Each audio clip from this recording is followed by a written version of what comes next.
10 दिन continuously CUET aspirants के साथ प्रीवियस ईयर क्वेश्चन सॉल्व करने के बाद मुझे पता चल गया है कि इंग्लिश में सबसे डिफ़िकल्ट टॉपिक क्या है, और ये है क्लॉजेस। अब क्लॉजेस एक ऐसी चीज़ है जो बच्चे ने सुनी तो है, पढ़ी है 8th 9th क्लास में, लेकिन उसे याद ही नहीं है कि ये क्या है, डिफ्रेंशिएट कैसे करूँ, सेंटेंस में से क्लॉज कैसे निकालूँ। और ये क्वेश्चन हमने 10 दिन क्वेश्चंस अटेम्प्ट किए हैं, रोज़ एक एक बार दो बार आया है। तो अगर आप भी अपनी CUET जर्नी में 250 स्कोर करना चाहते हो इंग्लिश में, या फिर थोड़ी अच्छे कॉलेज जाना चाहते हो जैसे SR CC हिंदू वैसे कॉलेजेस, तो आपको क्लॉजेस समझने पड़ेंगे। और इस वीडियो में मैं कोशिश करूँगा कि आपको कम से कम टाइम में CUET के अकॉर्डिंग सबसे मेन क्लॉजेस के टॉपिक्स और अंडरस्टैंडिंग आपकी करा दूँ। तो कुछ देरी करे बिना हम सीधे शुरू करते हैं क्लॉजेस पे। नीचे जाएंगे तो क्लॉज क्या होता है। एक क्लॉज होता है सब्जेक्ट प्लस वर्ब का कॉम्बिनेशन। तो इसको आप ऐसे ही नहीं समझ पाओगे कि सब्जेक्ट और वर्ब का कॉम्बिनेशन क्या होता है, तो मैं इसको एग्जांपल के साथ आपको समझाता हूँ यहाँ पे। और यहाँ पे हम आते हैं आइडेंटिफाई करो कि यहाँ पे क्लॉज कौन सा है। तो सेंटेंस है the boy who scored 200 on 200 in English in CUET 2023 is teaching you clauses। अब यहाँ पे सब्जेक्ट और वर्ब का कॉम्बिनेशन क्या है, who scored 200 on 200 in English, तो who हो गया सब्जेक्ट यहाँ पे और scored हो गया वर्ब। दूसरे सेंटेंस में the boy is teaching you clauses, the boy हो गया सब्जेक्ट और ये इज टीचिंग यू क्लॉजेस हो गया, इज टीचिंग हो गया अपना वर्ब। तो यहाँ पे आप देख सकते हो दो सेंटेंस बन रहे हैं, लेकिन अब यहाँ पे आप लोगों का डाउट आएगा कि भैया सेंटेंस तो हमें समझ आ रहे हैं, क्लॉज पता करना समझ आ गया है, लेकिन हम ये कैसे पता करें कि इसमें से कौन सा एडजेक्टिव है, नाउन है, वो एडवर्ब वाला क्लॉज है। चिंता मत करो, आपको एक एक करके बताता हूँ, लेकिन वो जानने से पहले ना आपको समझना पड़ेगा कि इंडिपेंडेंट और डिपेंडेंट क्लॉज में क्या अंतर होता है। क्योंकि एक इंडिपेंडेंट क्लॉज होता है और जो डिपेंडेंट क्लॉज होता है ना, वही निकलते हैं आपके एडजेक्टिव, नाउन, और जो आपके CUET के क्वेश्चन आएंगे वो इसी के अकॉर्डिंग आएंगे। तो यहाँ पे हम वापस उसी सेंटेंस पे आते हैं, आइडेंटिफाई करते हैं। अपने को सब्जेक्ट और वर्ब तो आइडेंटिफाई कर लिया हमने, लेकिन कौन सा वाला क्लॉज है जो डिपेंडेंट है और कौन सा वाला क्लॉज है इंडिपेंडेंट। तो इसको यार इतने डिफ़िकल्ट तरीके से नहीं समझते, इसको मैं आपके लिए बहुत सिंप्लीफाई कर देता हूँ और आपको बताना चाहता हूँ कि ये उतनी मुश्किल चीज़ नहीं है। आपको बस सोचना है इंडिपेंडेंट का मीनिंग क्या है, मतलब वो किसी के बिना भी रह सकता है, और डिपेंडेंट का मीनिंग क्या है, वो किसी के साथ ही रह सकता है, वो उसका गुजारा ही किसी और पे बेस्ड है। तो यहाँ पे एक सेंटेंस अपना है the boy is teaching you clauses. अब ये तो अकेले भी सेंस बन रहा है इस सेंटेंस का, the boy is teaching you clauses बन रहा है कि नहीं। अब यहाँ पे हम दूसरे सेंटेंस को देखते हैं, who score 200 on 200 in English. As a question तो ये सेंस करेगा, लेकिन ये क्वेश्चन है, इस सेंटेंस में नहीं है। तो ये जो है, जो सेंस नहीं बन रहा, तो इसको हम डिपेंडेंट बना देते हैं, and the boy who scored ये है इंडिपेंडेंट। तो मतलब जिस भी सेंटेंस में आपको लग रहा है कि इसका सेंस बन रहा है अकेले में, तो वो इंडिपेंडेंट है। जिस भी सेंटेंस में लग रहा है कि नहीं बन रहा है यार इसका सेंस, वो डिपेंडेंट क्लॉज है। इसके लिए हम बहुत एग्जांपल्स भी करेंगे, लेकिन ये समझने के लिए आपके लिए इतना इनफ होगा। नेक्स्ट जगह जाते हैं हम लोग, नाउन के क्लॉज क्या होते हैं।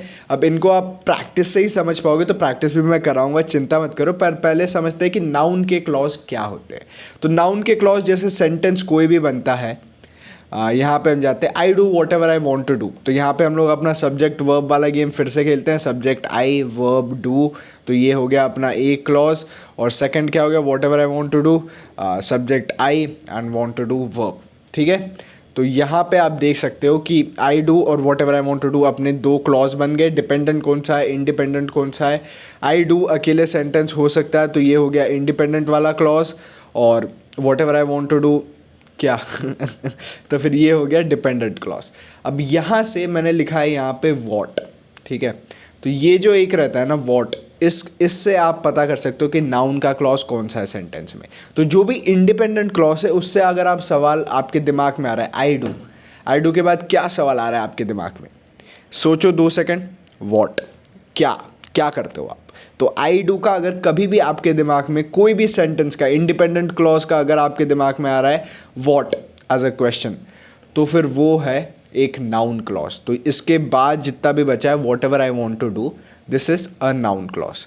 तो ऐसे आप पता कर सकते हो नाउन क्लॉज को। और दूसरी जगह हम जाते हैं आपकी सीयूईटी एग्जाम के main topics adjective and adverb clause. जितने भी हमने प्रीवियस ईयर क्वेश्चन सॉल्व किए हैं 2022, 23 और 24 के, सारे ही हमने मतलब रिसर्च करके पता किया कि यार इनमें नाउन क्लॉज के उतने क्वेश्चन तो नहीं दिखते, लेकिन एडजेक्टिव एंड एडवर्ब क्लॉज के हर पेपर में एक न एक निकलते हैं क्वेश्चन, एक या एक से ज़्यादा दो निकल जाते हैं।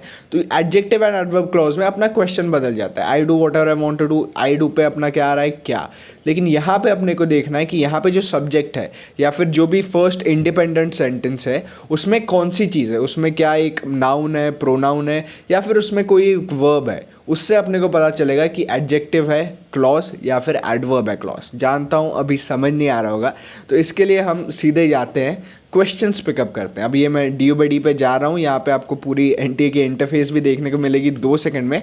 तो यहाँ पे मैं क्वेश्चन खोल रहा हूँ सबसे पहले, और ये एक चीज़ मैं बताना चाह रहा था आपको कि जो एक क्वेश्चन होता है कि identify whether this is an adjective clause, ये हमें बस एक हाथ बार ही देखने को मिला। बाकी क्वेश्चंस तो ऐसे ही देखने को मिले कि identify the sentences containing the adjective clauses. ठीक है, तो ये हमें देखने को मिल रहा है कि एडजेक्टिव क्लॉज वो ऑलरेडी पूछ रहे हैं हमसे, अब इनमें आइडेंटिफाई करना है कौन से सेंटेंस में। तो मैं इसमें एज एन एग्जाम्पल आप लोगों को सॉल्व करके दिखा रहा हूँ। Shweta's rapid movements had stunned the crowd. अब यहाँ पे श्वेता सब्जेक्ट हो गई, had stunned the crowd verb हो गया। तो ये एक सब्जेक्ट एक वर्ब एक ही है। यहाँ पे क्लॉज तो डिपेंडेंट क्लॉज तो है ही नहीं, मतलब एडजेक्टिव क्लॉज नहीं हो सकता। डिपेंडेंट क्लॉज ही होते हैं noun clause, adjective clause, adverb clause. अब यहाँ पे नेक्स्ट पे जाते हैं। Sunil was the student. Sunil student था जिसने गोल्ड मेडल जीत लिया। तो यहाँ पे आप देख सकते हो Sunil subject, was verb, who one the gold medal, who subject, one gold verb. तो सब्जेक्ट वर्ब अपना कॉम्बिनेशन बन गया है, यानी कि 2 क्लॉजेज है। Sunil was the student independent clause है, क्योंकि वो हमें ऐसे भी आप बातचीत करोगे सुनील वॉज द स्टूडेंट तो बन रहा है सेंटेंस का। तो Sunil was the student independent clause हो गया। And who one the gold medal, जो गोल्ड मेडल जीता, जो गोल्ड मेडल जीता, ये बन रहा है बिना सुनील के, मतलब नहीं बन रहा है सेंटेंस, इसका सेंस नहीं बन रहा है। तो ये डिपेंडेंट क्लॉज हो गई who one the gold medal वाली। तो यहाँ पे अपने को पता चल गया है कि बी एक ऑप्शन है जो है एडजेक्टिव क्लॉज का। ये तो एडजेक्टिव क्लॉज यहाँ पे लिखा है इसलिए आप लोगों को कंफर्म हो जाएगा, लेकिन मैं बता भी देता हूँ क्यों। तो अब Sunil was the student who one the gold medal. अब ये जो डिपेंडेंट क्लॉज है किस चीज़ को डिस्क्राइब कर रही है, किसकी मदद हो रही है डिपेंडेंट क्लॉज के कारण। तो यहाँ पे हम वापस देखेंगे यही सवाल अपना, किसकी मदद कर रहा है डिपेंडेंट क्लॉज। तो dependent clause who one the gold medal मदद कर रहा है सुनील को डिस्क्राइब करने में, यानी कि सुनील एक नाउन है। नाउन को कौन सी चीज़ डिस्क्राइब करती है, एडजेक्टिव, इसलिए ये एक एडजेक्टिव क्लॉज है। तो ये अपना एक बी वाला ऑप्शन, तो ये 2 खुल जा रहे हैं। और यहाँ पे नेक्स्ट वाले पे जाते हैं। The scenic guards of Banaras subject हो गए, are enticing to all visitors, are enticing verb हो गया। तो यहाँ पे सब्जेक्ट वर्ब का एक ही कॉम्बिनेशन बन रहा है। एक और सब्जेक्ट मतलब यहाँ पे आ रहा है ऑल विजिटर्स वाला, लेकिन वो उसका वर्ब का कॉम्बिनेशन नहीं बन रहा। तो सी भी एक ही क्लॉज है, इसको नहीं लेंगे। The stick with the metal handle belongs to Rishika. अब यहाँ पे एक नाउन दिख रहा है अपने को, और यहाँ पे सब्जेक्ट ऋषिका हो गई, और किसको बिलोंग कर रही है ये वाली स्टिक विद मेटल हैंडल। तो डिपेंडेंट और इंडिपेंडेंट क्लॉज यहाँ पे भी बन रहे हैं। Stick with the metal handle belongs to Rishika. यहाँ पे option number D adjective clause का हम उसको सिलेक्ट करेंगे। एंड में देख लेंगे अपना स्कोर कितना है इस चीज़ पे। तो हम नेक्स्ट वाले पे जा रहे हैं। फिर से एडजेक्टिव क्लॉज को आइडेंटिफाई करने बोला है, आप लोग मेरे साथ करो इसे आइडेंटिफाई। लेकिन अगर आप लोग अभी तो कमेंट्स में डाल लें तो मैं नहीं बोलूँगा आप लोगों को आंसर, चिंता मत करो। हम ना रोज़ 4 बजे एक लाइव सेशन लेते हैं जिसमें हम एक प्रीवियस ईयर क्वेश्चन सॉल्व करते हैं। रोज़ आपने देखा अभी हम 10 बच्चों के साथ कर रहे थे, उसी में से मुझे प्रॉब्लम पता चली कि भाई बच्चों को क्लॉजेस समझ नहीं आ रहे, और मुझे भी एक्सप्लेन कैसे करूँ इन्हें इतनी कम देर में समझ नहीं आ रहा था। तो इसलिए ये वीडियो बनी है आप लोगों के लिए। और यहाँ पे हम देखते हैं the never fail who die for a noble cause. यहाँ पे एडजेक्टिव क्लॉज बोल रहा है who never fail, they never fail. तो फिर who die for a noble clause, तो यहाँ पे दे नेवर फेल हो गई अपनी इंडिपेंडेंट क्लॉज, क्योंकि ये अकेले भी सेंटेंस बन सकता था। And who die for a noble cause adjective clause हो गया अपना, क्योंकि ये डिपेंडेंट है। तो who die for a noble cause को हम टिक कर देंगे। और नेक्स्ट वाले पे जा रहे हैं, थर्ड वाले पे। ही लेट द कैरावन। तो यहाँ पे फिर से एडवर्बियल क्लॉज, तो अब ये एडवर्बियल क्लॉज का अपना पहला क्वेश्चन आया, तो यहाँ पे मैं आपको समझाता हूँ एडवर्बियल क्लॉज क्या होगा। एडवर्ब क्या डिस्क्राइब करता है, एक वर्ब को। अब वर्ब को डिस्क्राइब करना यानी कि ये एक सब्जेक्ट हुआ एंड ये एक वर्ब हुआ। अब अपने को लेड को डिस्क्राइब करने वाला एडवर्ब की क्लॉज चाहिए, तो लेड को क्या डिस्क्राइब करेगा इन सेंटेंसेस में से, नीचे से करते हैं। Because he wanted to go, ये तो ही को डिस्क्राइब कर रहा है। Why he wanted to go, ये भी नहीं। When he wanted to go, ये भी नहीं। Wherever he wanted to go, तो where did he lead them, wherever he wanted to go. अब ये लेड की मदद कर रहा है, किसकी मदद कर रहा है, डिपेंडेंट क्लॉज, तो लेड की यानी कि एक वर्ब की। तो ये अपना ऑप्शन नंबर 1 होगा एडवर्बियल क्लॉज वाला। और अब यहाँ पर हम जा रहे हैं क्वेश्चन नंबर 4 पे, जो एडजेक्टिव क्लॉज का है। ये मैं आपको एक्सप्लेन कर चुका हूँ, तो इसको स्किप करेंगे। फिर से एडजेक्टिव क्लॉज का क्वेश्चन है, इसको भी स्किप करते हैं। और अब ये थोड़े डिफरेंट टाइप के क्वेश्चन सॉल्व करते हैं। From the options below choose the type of clause in the underline part of the sentence. तो अब अपने को क्लॉज पता करना है कि कौन सी है। अब ये वाला यार इंटरेस्टिंग चीज़ आ गई। तो the man who I met at the bus stop is a close friend of my father। तो ऐसा सेंटेंस हमने कहीं और भी देखा है, मैं वो सेंटेंस आपको दिखा देता हूँ। ये हमने आइडेंटिफाई भी किया था। तो the man is a close friend to my father, एक सब्जेक्ट और वर्ब का कॉम्बिनेशन हो गया, is and then the man subject verb. और एक और अपना कौन सा बन रहा है, who I met at the bus stop. तो who I met at the bus stop dependent clause हो गया, क्योंकि ये अकेला सेंटेंस नहीं बन सकता था। और the man is a close friend to the my father independent clause हो गया था। अब यहाँ पे अपने को पता चल रहा है कि कौन सा डिपेंडेंट है, कौन सा इंडिपेंडेंट है। अब जो डिपेंडेंट है वो किसकी मदद कर रहा है, तो who I met at the bus stop किसकी मदद कर रहा है, it is helping the man. तो यानी कि मैन क्या हुआ, एक सब्जेक्ट हुआ, एक नाउन हुआ। नाउन की मदद क्या करता है, एडजेक्टिव। तो अपने को एडजेक्टिव अकेला नहीं चूज़ करना है, एडजेक्टिव फ्रेज भी अकेला चूज़ नहीं करना है, एडवर्ब चूज़ नहीं करना है। क्या पूछा गया है, identify the correct type of clause, तो यानी कि एडजेक्टिव क्लॉज। और हम यहाँ पे 2 को चूज़ करते हैं, नेक्स्ट वाले पे जाते हैं, क्योंकि 5 क्वेश्चन में अपने से 25 से आउट ऑफ स्कोर बनेगा। तो देखते हैं आज अपना स्कोर कितना आया है। Choose the option that serves as an adjective clause in this sentence.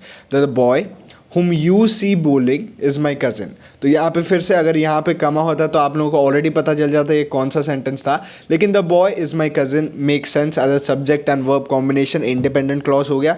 And whom you see bowling dependent clause हो गया। अब whom you see bowling dependent clause है, यानी कि एडजेक्टिव क्लॉज है यहाँ का। whom किसको मदद कर रहा है, whom you see bowling the boy की। तो इसलिए यहाँ पे ऑप्शन नंबर 1 को चूज़ करेंगे। इज़ माई कज़न मैंने गलती से चूज़ कर दिया था। और इससे अपने को पता चल गया है कि अपने 5 में से कितने स्कोर आ रहे हैं। 5 × 5 अगर आप करोगे तो होते हैं 25, और अपना स्कोर एग्जैक्टली 25/25 आया। अब गाइज मैं आपको बताना चाहता हूँ कि इस वीडियो में इतना समय क्यों लगा था एक्चुअली, क्योंकि ये आप बिना प्रैक्टिस के नहीं समझ सकते हो, क्योंकि ये इतनी मुश्किल चीज़ थी। आपको समझाने के लिए मेरे को स्क्रैच से सीखना पड़ा, बेसिक्स क्लियर करने पड़े। और बेसिक्स तो मैंने अभी आपके क्लियर कर दिए हैं, लेकिन उसके बाद मुझे क्या करना पड़ा, प्रैक्टिस के कारण ही मुझे ये सारी चीज़ें पता चली है। तो ये मैंने लिख दिया है मुश्किल से। और प्रैक्टिस कहाँ से करना है चिंता मत करो, मैं आपको बताता हूँ। dubuddy.in हमारा स्टार्टअप है, हम दिल्ली यूनिवर्सिटी में बेस्ड है। तो हमने सारे सालों के PYQs लगा दिए हैं आप लोगों के लिए, और आप एक कोड यूज़ कर सकते हो जिससे आपको बहुत सारा डिस्काउंट मिलेगा, best deal on the platform. तो यहाँ पे हम अप्लाई कर रहे हैं। 5 सब्जेक्ट्स आपको बस 839 रुपीज़ में मिल रहा है। तो एक सब्जेक्ट कितने रुपए में मिल रहा है मेरे को कमेंट्स में बताओ। आप इसको यूज़ कर सकते हो और उधर से जाके आप फिर प्रैक्टिस कर सकते हो मेरी ही तरह। जो भी वीक एरियाज़ बन रहे हैं आपके इंग्लिश जैसे सब्जेक्ट में या फिर मैथ्स जैसे सब्जेक्ट में, तो अगर आप डोमेन्स वगैरह में वीक हो तो आपको लिए भी ये मदद करेगा टॉपर्स वाला प्लान। यहाँ पे हम इंग्लिश को खोल रहे हैं,